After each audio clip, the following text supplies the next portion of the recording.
live now, and I've started a watch party, so I'm gonna try to be really good this week about looking for questions and answering the questions as we go through. So I'm Dr. Janelle OD, your eye care expert and founder and CEO of Green Eyes Vision Center and Premier Eye Spa and Cosmetic Eye Care. We're here for our second Sunday, our episode 5 of Eye Spa Talk. Let me cut the volume down. There we go. Eye Spa Talk, Tales from the Trenches, safe makeup removal tips for individuals who have dry eye disease. And today we have a special guest with us, Dr. Theroit, and she goes by Dr. T. She's an optometrist, and she is a dry eye alleviator. And I'll let her tell you a little bit more about what that means, but I'll give you some background information on her. She's the clinical director of Lusk Eye Specialist in Shreveport, Louisiana. So she's coming to us all the way from Shreveport. She received her optometry degree from the University of California, and her husband is in the Air Force? Air Force. So she's traveled and lived in a lot of different places, and many of the places that she's lived in has been a dry area, not a lot of humidity, contrary to kind of where she is now. So I'm sure she'll talk about that as well and how that inspired her to develop a clean makeup routine for applying as well as removing makeup. So we'll jump right in.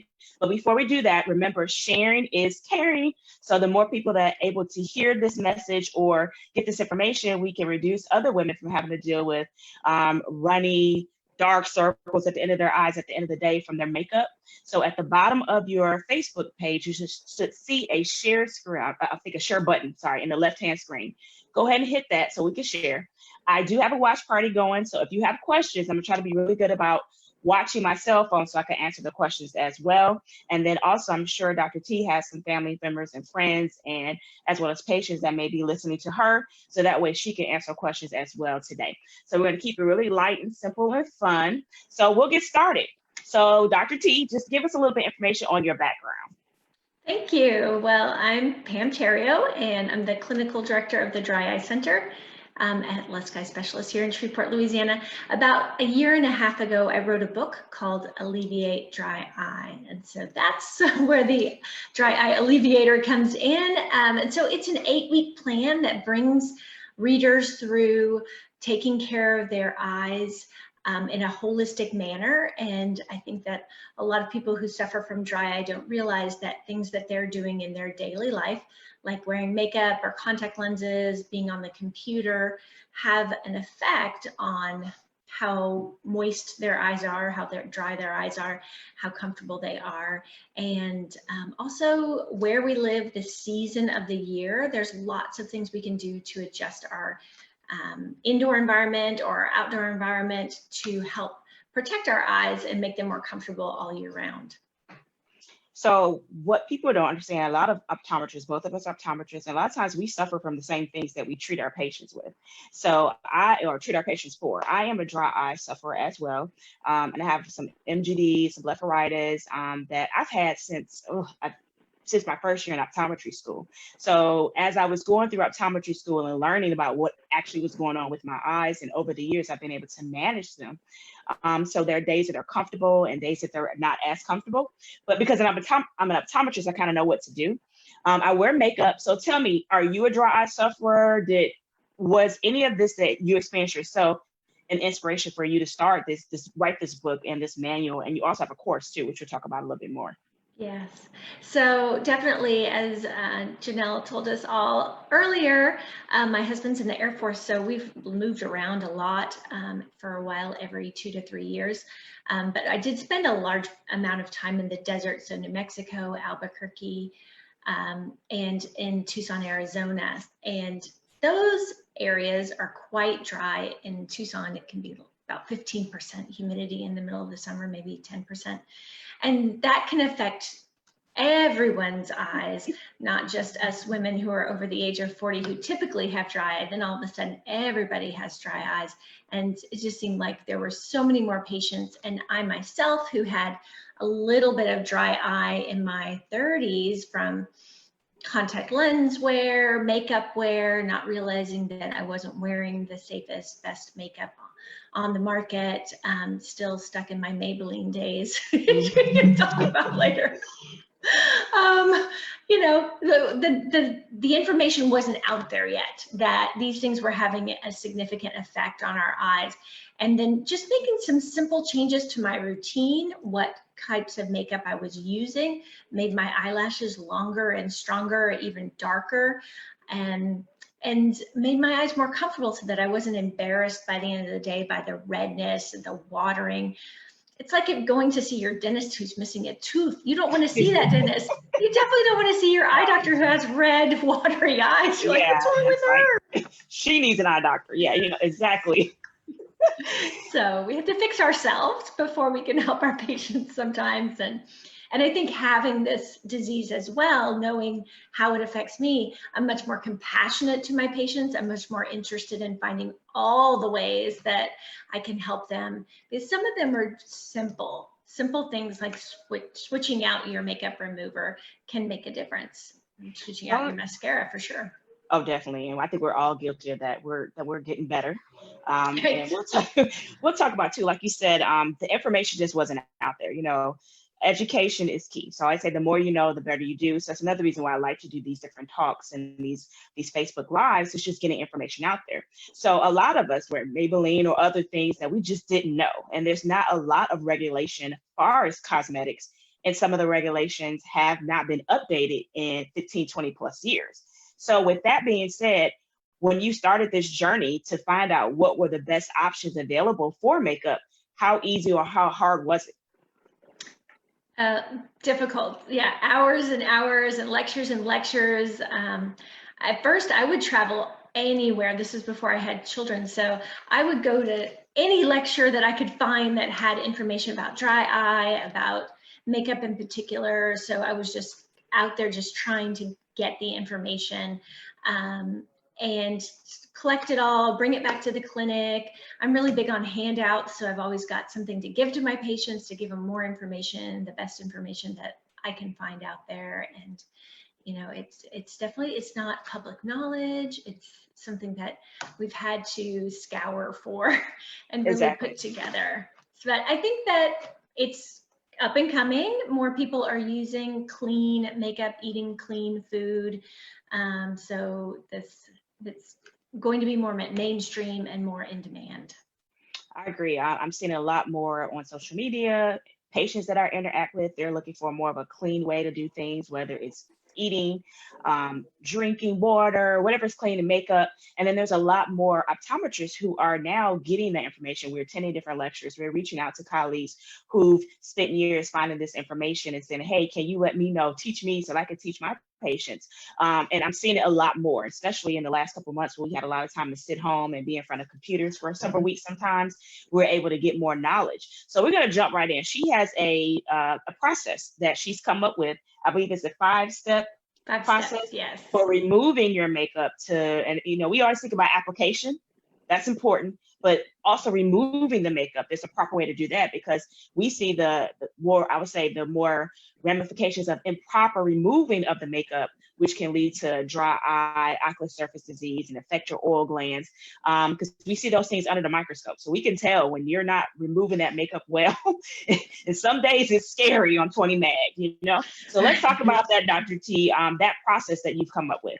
So, so I have a 5-step clean makeup manual, and that goes over the best ways to wear and care makeup and wear and care for your makeup. So step 1 is to remove your makeup, and step 2 is to know the do's and don'ts of makeup application. 3 is your eliminating the toxins from your makeup. 4 is taking care of your tools. So did you know that this tube of mascara, only lasts 3 months? Like, you have to throw your makeup away, and you have to clean your brushes as well. So a lot of people don't know like the timeline of that makeup mascara lasts 3 months, but your eyeshadow lasts a year, and just putting those into practice. And then the final step is a curated list of all the makeup out there that is ocular eye friendly, won't perpetuate your dry eye. And then of course I start Well, guys, you were saying that step one is removing your makeup. So I actually have a freebie I'd like to offer you guys. If you'd like my guide, you can go to www.pamtheroit.com/makeup remover, and that guide will share with you the 5 different types of eye makeup removers. That's where the 5 came in. So I have 5 types of makeup removers that I recommend that are all dry eye friendly and don't have any toxins in them. And if there's time, Dr. Janelle, you can let me know. We can go over the 5 types real quick. Yeah, we definitely do. And I was going to say, I have that link, so I'm going to put that in here. If you follow me on my personal Facebook page, you will see that I put that link in there earlier for you to able to go ahead and download that information. I got it, and I suggest you go ahead and get it as well. So I'm going to go ahead and put it in the comments. And then if I can get to my comment screen here. Awesome. Well, while you're doing that, I'll just go ahead and dive into the 5 different types. Perfect. Go ahead. So the first type is doing a micellar water. These are readily available at the grocery store, the pharmacy, the drugstore. The problem with micellar water, it's very gentle on the eyes and it does a great job of removing your makeup. But one of the problems with it is that you need to really scour the list of toxic ingredients. And so it took me about 2 hours one day. I was like, I've got to be able to find one that doesn't have any toxins in it. So I scoured all of the makeup websites. Sephora even has a section on their website that's Clean Makeup by Sephora. And I finally found one. So if you download my guide, there is one micellar water that I recommend above and beyond all the others that is dry eye friendly. But it is nice and clean and comfortable to use. It's very gentle on the eyes. So if you have sensitive skin, micellar water might be a friend of yours. The second type is an oil-free makeup remover. I think Dr. Janelle will recognize this one by Zoria, which is an eye brand. So they make other products that we use in the office. And so Zoria has an oil-free makeup remover that's gentle to use, great for people who wear contact lenses or who have oily skin. And then the third type is an oil-based makeup remover, and this one is from We Love Eyes. They also have a line of eye cleaning products and eyelash extension cleansing products as well. But this is their oil-based makeup remover that you just put a couple drops onto a cotton ball to remove your makeup. So this is great for someone who has dry skin and doesn't mind the extra oils. The fourth type is an eye makeup remover wipe, so one that's pre-moistened. And this is another area where ladies can get themselves into trouble. Just going to the grocery store or the pharmacy and picking up any old makeup remover wipe that they see on the shelf is going to contain, I bet you 9 times out of 10, alcohol. And that's one of the ocular surface destroyers out there, one of the ingredients that we really need to stay away from. So this brand, a Beauty Counter, they eliminate 1,500 different toxins from their line of cosmetics. And so I highly recommend their makeup in general, but these wipes are fabulous because you can take them on the go, put them in a little plastic baggie and keep going with them. And then the last eye makeup remover is using a cloth. And there's a couple on the market. This one's my favorite. It's from Norwex. And so you just moisten it. It's nice and soft like suede. And it will actually remove all of your makeup with just a cloth. And the other one I have here is Erase Your Face. I like this one because it's black and I like black mascara. So this one gets all weird looking after a little while, whereas this hides the cosmetics. So if you wear a lot of makeup, go for the dark one. I actually, in my own beauty routine, I use 2 eye makeup removers daily, and I'll just share with you my absolute favorite. So I use We Love Eyes, the oil-based one, because I have very dry skin and I don't wear contact lenses, so I can get away with the oil-based one. I follow that with the We Love Eyes Tea Tree Oil Lid Scrub, which is also super cleansing because I have dry eye. I do a dry eye treatment regimen every day. And then I follow that with my wipe. So I wet this and then I'm always surprised that after removing with an oil-based makeup remover and scrubbing my eyes, that there's still black stuff comes off on this. There's still mascara coming off. So I'm always amazed by that. But in general, yeah, I recommend having more than one in your arsenal, because you may need two, and you may need one for travel and one for something else. So it's nice or to different have times of the year, because you said some are better for dry skin versus oily skin. So I know sometimes patients, if you're in an area where it's really humid a certain time of the year versus other times it may be a little drier, you want to have those options. But I want people to see how much of a routine there is involved with removing makeup. I always say it costs to be the boss and it costs to look good. You know, I'm already teaching my 8-year-old that way. She has 2 daughters. And, you know, it costs to look pretty. We don't wake up like this. And so we don't want to go to sleep like this either. So it's important that you wake up feeling good and starting the day off with less red eyes, dry and irritated. And it's very important how you remove your makeup at night. And some of these things I didn't even know. So that's why I like to reach out to different colleagues that have found a pain spot and say, hey, let me see what I can figure it out, because it's going to benefit me. Now I can pass this information on to my patients. We actually have a lot of optometrists who have joined in, Dr. Cindy, Dr. Marin.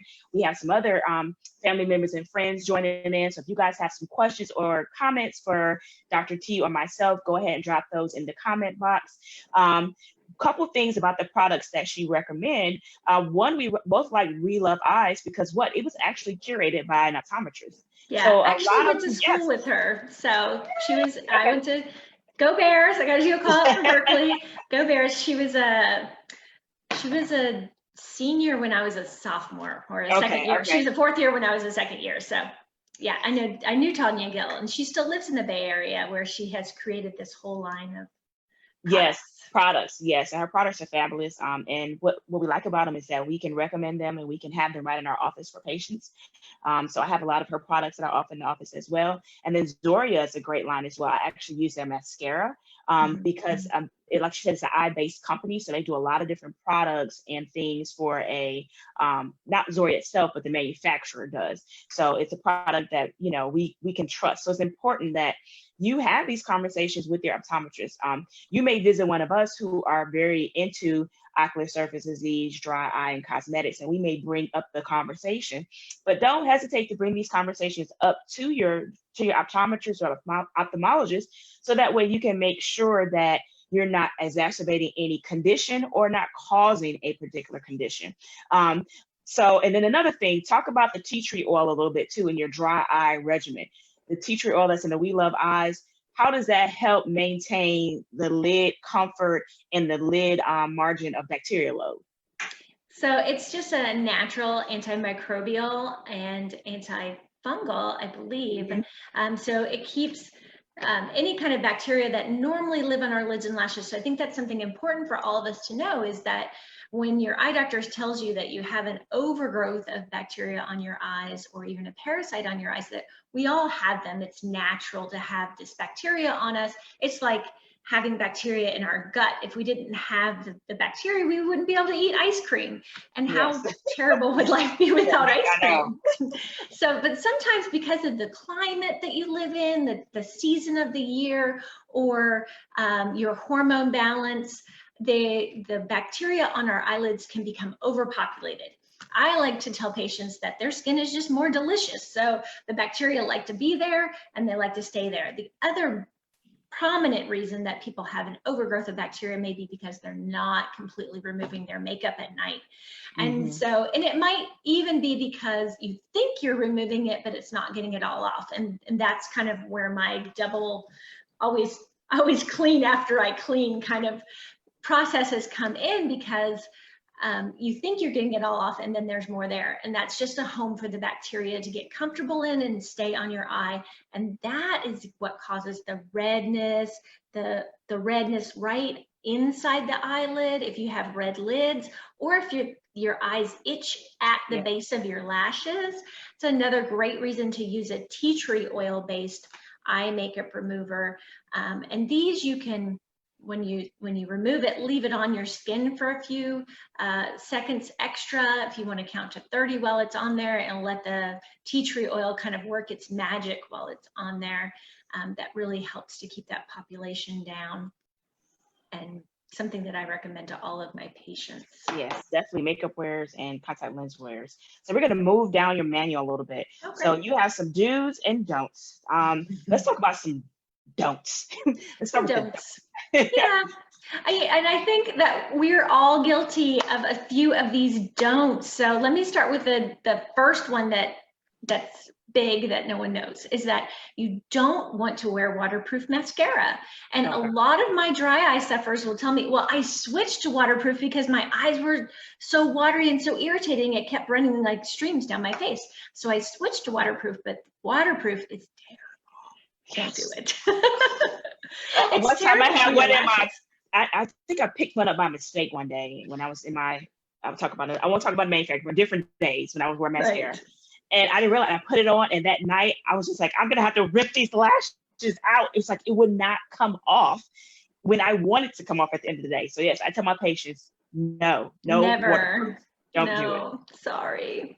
Maybe once in 5 years, if you go to a wedding and you're afraid you're gonna cry. And you're the bride. Other than that, no. Other than that, right? If you're not the bride or the mother of the bride, you cannot wear waterproof mascara. So the other thing it does is that the waterproofness, whatever the chemicals they put in it to make it waterproof, they dry the lashes themselves. So I don't think that many people think about their lashes as hair, but truly, they are just another type of hair, and so they need to be moisturized just like your hair does, or it'll be dry and brittle and break off. So when you put those parabens and those waxes to keep the mascara on, it dries out the lashes, and in turn it also can clog up the oil glands that line our lids. And so that's my biggie with the don'ts of makeup wear. I've got a second biggie that I want to hit on really quickly, is where you're applying it. And I don't know who came up with this idea, but apparently it's very attractive to put the eyeliner on the inner rim. Yeah, tight lining or waterline is what they call it. Yeah. I used to do that back in the day though. I didn't know, like I was in high school, I used to do that. And I realized once I got to optometry school that was nothing you should do. And so I still have some patients coming in. I'm like, I know it's going to be a work in progress because it's a different look. It makes your eyes pop, but you're going to have to stop that. So we're going to slowly back away from putting it on the inside of the lid. So when you put it on, yes, don't put, those are your oil glands. That's your oil glands. You're clogging them all up. So I used to do that way back in the day, and it's coming back. I've seen more and more people doing that now. Right. So they have a phrase, waterline or tight linings. I think that's what they say. So don't do that. One of them, the bottom one is water lining, the top one is tight lining. Oh, so okay. It's both, right? Okay, yeah. Okay. So, and at the top, that's scary. Yeah, all the way underneath at the top, yeah. Oh, and then you're clogging up everything. You're really going to start to braid your cornea. Oh no, don't do that. Don't do that. And then when the oil does come out, well, then now you've got the makeup in your eye. Oh God, yeah. I have a few other ones, like not wearing glittery eyeshadow. Use a primer before you put your eyeshadow on, so help it to stick to your eye. And so I like to use cream-based eyeshadows and even Crayolas. So the line I was talking about earlier, this Beauty Counter, they have some cream-based eyeshadows. Okay. Yeah. And so sticking with those instead of using one that you apply with a brush that could just start to float into your eye. And I know you've seen this, Dr. Janelle, 100 times when you look at a patient in the microscope and there's a whole river of sparkles. They're glistening. It's like, right? What is this? Then you see chunks of mascara and it's like, oh. So yeah, no glitter. At least, like I said, every blue moon, and maybe if you're in a cheer competition, but not every competition. Or you're 12. If you're over the age of 12, come on, ladies. No glitter. And so let's talk about some toxins. You mentioned a few of them when you were talking about the mascara. So there are toxins. Yes, there are toxins in makeup, and we'll be surprised that makeup and cosmetics are not heavily regulated by the FDA. And like I said, some of the regulations are very old. And so we have some advocates in the optometry field who have actually been lobbying and meeting with people in Washington and trying to get some of these regulations modified or updated. So let's talk about these toxins. What toxins should they be looking out for? So some of the main ones are alcohol. And that I think we can all go, oh yeah, if you hold the alcohol bottle up to your nose or your eyes, they both start watering, right? Yeah. Alcohol's terrible. Parabens are things that they're gonna put in your makeup to extend the shelf life. And so that's a common one that gets in there, as well as EDTA will be in a lot of them. One that we find even in our drops that we recommend to our patients, very common, we see all the time. And then there's arginine, so Botox in a jar will be placed around the eyes. It's toxic to those oil glands and can cause them to die off. So I have a list of 26 of them that's included when you take the Clean Makeup Manual course. Off the top of my head, I got about 5, I think. Yeah, the list is very comprehensive. Phthalates are another one. So, and yeah. And I'm going to put the list in the link. We'll put the link to it if you get the course. I definitely think, you know, I'm just sitting here thinking that a lot of us start wearing makeup, you know, mid-teens, early teens, sometimes adolescent years. And I mean, it definitely makes us look good and feel good in some days, but I really sit here thinking like, this is pretty deep. You're putting makeup, you're putting these foreign things around 2 precious items that allow you to see. And, you know, how do you feel about there being more talks and conversations about clean makeup and clean removal of makeup? How early do you think these conversations should start? And should they start in the exam room before the patient even asks about them? Right. Well, you know, as you were saying, we've all been wearing makeup since high school, let's say. Yeah. Let's just start there. I mean, high school, that's probably an easy one, but I have 2 young girls, you have a young girl, and I kind of decided early on that I was going to pick my battles. And if they wanted to play in makeup, I mean, when my daughter was 4, she was playing in makeup. Now it's playing and she just wears it when, you know, to play. It's not on any kind of daily basis, but you know, it's like, well, whatever, if you fight it, it's going to be worse. So that was my battle. I decided to let her play. So a lot of us women have been playing with makeup since we were old enough to write our names. Yes, it's basically. Yeah, it's part of our lives. It's part of being a woman. And so we've all done it daily. I read a study where women in the US apply mascara 9 times a week. That's more than once a day, right? Like you decide you're going to go out for a happy hour, and so you got to redo your mascara, right? I don't know, maybe you're redoing it at lunch as well. Like people are really, mascara is a biggie. If you couldn't live with any makeup, you could only have one, mascara is the one everyone would choose. Let me just, since we're talking about mascara, let me just bring up the Eyes Are the Story. So one of the eye brands that Dr. Janelle and I have recently discovered or been talking about, it's new to the market. Another based or built by eye doctors is the Eyes Are the Story, and they have these cute little mascaras so that you can throw them out more often and not wipe them on your eyes. Yep, I have one out now, but that way you remember when that tube is done, you move on, and then so that way you're not overusing your mascara. Because I'm guilty, it's still in there, you know, like how long have I had this? If you hadn't had time to go get some new mascara. Now that's when kind of magnetic lashes come in, because I'll throw my lashes on. I have them on today, but I prefer mascara. So it definitely helps. And so, like I said, this is definitely a space that optometry women are starting to step in and fill that space, because like you said, women, we've been wearing makeup since we were, me, 16. I had to wait till I was 16. And so ever since then, I makeup every day. It's part of my life. And so now I like the fact that we are being more educated about how to wear makeup and not to exacerbate anything that we already have going on with our eyes or putting ourselves at risk. And so then lastly, what I want to talk about before we kind of pivot a little bit is tools. I think we forget about this as well. What are your tips on the tools in regard to makeup in your plan? So the tips on tools is that they need to be cleaned, and they need to be cleaned properly. So you don't want to have great makeup like I was telling you earlier, the beauty counter, my eyeshadow. This eyeshadow you have to apply with a brush, right? So I'm using clean eyeshadow and I'm using my brush, and then, oh, you don't wash that brush for a month or 2 months or 4 months or a year. Or when you do, you just take the hand soap from and you scrub it around. So you really should be using a clean, say you use clean shampoo. You just take a drop of your shampoo into a glass of water, and you just rub your brushes around in there, warm water, and then you rinse them and then lay them flat to dry. If you lay them standing up with the bristles at the top, then the water's going to sink in and can start to degrade the metal or the wooden brush handle.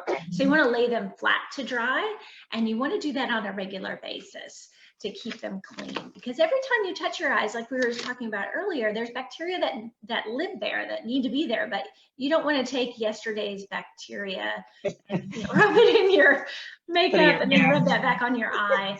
So it's kind of defeating the purpose. So I looked up, we have a bunch of questions for you, Dr. T. So we're going to start going through. Let's see here. So we have, somebody wants to know, what is the best way to care for a stringy mucus that comes out of their eyes? I guess in the morning or throughout the day, they're getting a stringy mucus. What is the best way to handle that, especially if they like to wear makeup? So I would start with trying to eliminate the toxins in your makeup. Something is irritating your eyes, and that stringy mucus is your body's way of protecting itself. So your body is producing that mucus to try and get whatever it is out, and that's why it's there. So starting with a clean makeup remover, check out my free guide for makeup removers. Make sure you're removing all of it at night. And then if you want to switch over to more clean based makeup that there's less toxins in there, using an eye drop to rinse your eyes. And this might be a good point for me to kind of pop in with I have a 4-step process that I have my patients go through when they're a dry eye sufferer to just keep their eyes clean and healthy every day. And so it involves using preservative-free artificial tears, cleaning your eyes with an eyelash cleanser like We Love Eyes, or the one that OcuSoft makes. This is the Zoria, but OcuSoft makes this brand. It's a hydrochlor eyelid and lash spray that you clean them with. And then I recommend doing a warm compress mask. And the final thing is using an anti-inflammatory supplement like Hydro Eye. So those 4 steps I have my patients do at least twice a day to keep their eyes clean and happy. And that usually takes care of redness. And anytime patients complain of fluctuating vision, it also helps with that. And then also too, with the ropey discharge too, if you wear contacts, or even if not, you want to go in, optometrist, take a look, because you may have some allergy. They're going to flip those lids, take a look underneath, and make sure that, in addition, allergy doesn't need to be treated, especially here in Georgia. I don't know how it is in Shreveport, but Georgia, it's pretty tough in the spring. And then we have another season that's rough here, which is ragweed. And that's starting around this time. Yeah, and it gets pretty bad. So that's another reason why you can have that stringy discharge. We have another question. What's the best way to remove mascara? And then also somebody on here said they use Vaseline to remove their makeup. Is that good or bad? No. I have a blog on my website that's the 3 worst makeup removers. Vaseline is a petroleum product. Petroleum is what you put in your car to make it drive. Do not rub that on your face or eyes. No. It'll clog everything up. But yeah, in my community, Black community, we like Vaseline. I don't know, we put Vaseline on everything. Have you slipping and sliding down the hallway? But no, do not put that on your eyes. No. Don't use that to remove your makeup. We talked about some things. We're going to put what I'll say, if you want her guide, she's going to give you her site, and also you can email me too, and I can send it to you. And then I'll put it in the comments. I couldn't figure out, I had something saved and that wasn't it in the comments. So I'll put it in there at the end. but she gave a litany of things that you can use. And most of these are easily accessible through your eye care provider, or some of these you can easily get right online. Okay. So if you download my guide, the links are clickable, so they take you right to a spot to buy them, whether it's on Amazon or my own website. I have most of these products on my website. You can purchase them. Oh, that's perfect. That makes it even simpler. Yeah. Okay. And then that person said they were going to stringy discharge. She said she is a contact lens wearer as well. Then you need to see your eye doctor. Yeah, come on in, because we probably need to take a look underneath your lids and see if there's something going on as far as this special work called GPC. We may need to deal with that, and then also go ahead and address the removing makeup.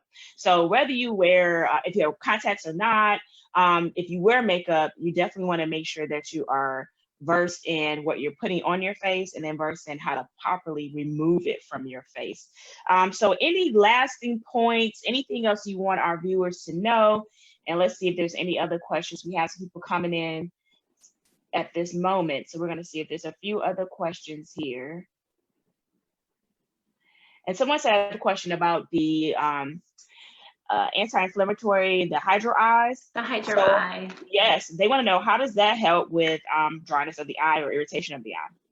So this is a blend of omega-3 fatty acids and some other wonderful nutraceuticals that are going to help promote healthy tears in your eyes. So it helps the oil glands to function properly, which promotes the oil that comes and covers the watery layer of your tears. And taking this for 8 weeks can completely change your tear film and make your eyes more comfortable. I have patients who swear that if they miss a couple of days in a row of it, they can tell the difference in their eyes. So once you start getting your tear film the proper balance, you'll notice when it's out of balance. Exactly. So I recommend supplements as well. And patients, you also get benefits in other areas that have inflammation, one being your joints. So I actively treat ocular surface disease, but I had a lady come in her 60s and started doing squats and said, "Doctor, I don't know what you did. You helped my dry eye, but I can do squats too." So it helps with inflammation. I mean, she was in there, I was all like, "Oh, over." I believe you." So it helps throughout the body as well. And there are some that have a certain concentration that helps and gets in a little sooner and quicker to the front part of the eye. So that's why it's important to have these conversations with your eye care provider, especially ones that are versed in cosmetics and ocular surface disease, because we can easily give you a guide to allow you to be comfortable and to not suffer. You don't have to suffer. And that's what we want you to take away from this. You don't have to suffer. And also realize that ocular surface disease is a thing, as well as cosmetics is a thing. These are toxins. These are things we're putting on our face. So we just want to make sure we know what we're doing and educated in that. So we've been on here. I try to keep you only for about 30 minutes or so, because I know this is a Sunday evening, but I thank everybody for joining in. I thank Dr. T for taking time out of her busy schedule on a Sunday afternoon or evening all the way in Shreveport to sit down with us. So tell everybody where they can find you, say your full website address and how they can get this information. Great. So online, you can find my blog at www.pamtheroit, and that's spelled theriot.com. And you can also find that makeup remover at theriot.com/makeup remover, and the guide will pop up there. I'm on Facebook and LinkedIn as Pam Theroit, and that's Pam Theroit. Just for spelling purposes, it makes it so much easier. It does once you said that. Yes. Now you're on Instagram as well? I am not on Instagram. Okay. Not cool enough for that yet. Sorry. Yeah, I started this year. So I just, Facebook, I feel comfortable. Instagram, I'm still learning. So, and so gotcha. Also, once again, we'll be back here next Sunday. This will be closing out our series for this month. We do 3 Sundays in a row. But next Sunday, we're actually going to have Dr. Odell out here. She is the curator and one of the founders of Eyes Out the Story. So she's going to talk to us a bit more about the inspiration behind this. It's not only mascara. I think, Dr. T, you have the big box there. Show everybody. Yeah. So their full kit is a skin cleanser, a moisturizer, mascara, eyeliner, and an eye makeup remover wipe, which I'll get it out. These are pre-packaged. They're super cute. You can just pop these in your purse in case you go into the pool or the gym and wipe your makeup off. Yeah. And love so optometrist inspired as well. So we have her on next week, and then we'll take a break and we'll be back the first Sunday in August. And you have to stay tuned to see what special guests we're going to have in August. Once again, I'm Dr. Janelle OD, your eye care expert, the founder and CEO of Green Eyes Vision Center and Premier Eye Spa and Cosmetic Eye Care. Enjoy the rest of your evening. If you have any questions that you weren't able to ask during our segment today, you can email me at eyecare@drjanelleod.com. All right. Thanks again, Dr. T, and everybody enjoy the rest of your evening. Bye. Thank you. Bye-bye.